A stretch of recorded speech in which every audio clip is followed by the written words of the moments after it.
અને ભૈરવ શેઠને કહેશે કે તમારે અહીંયા જે ચર્ચાનો કાર્યક્રમ થાય છે ને એ બંધ કરી દો.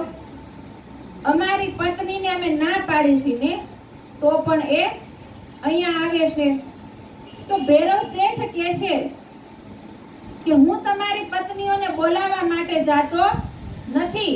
અહીંયા તો અમારી આત્માની ગરજની વાતો થાય છે એટલે અમે અહીંયા બેસીએ છીએ અને અમે કોઈને કહેતા પણ નથી કે તમે અહીંયા આવતા પણ નહીં. અહીંયા બધાયની આત્માની ગરજ માટે સૌ પોતપોતાના માટે આવે છે.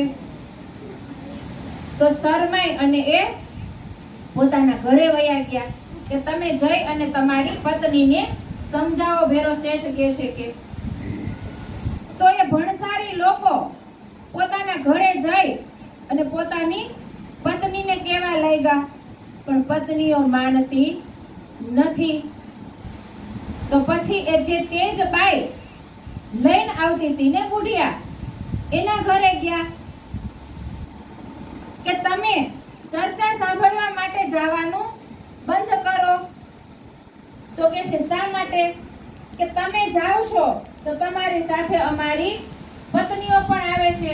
એ ઘરે ફટાફટ કામ કરી અને ઉતાવળથી એ વધેલો સમય તમારી પાસે કાઢવા માટે આવે છે. અમને એ સમય આપતી નથી. તો તેજબાઈ કહે છે કે મારી તો ઉંમર થઈ ગઈ, તમે જોતા નથી? મારે તો હવે એ જ કામ કરવાનું છે. તમે તમારી પત્નીઓને સમજાવો. હું તો જવાની જ છું. તમારે જે કરવું હોય એ કરી લ્યો.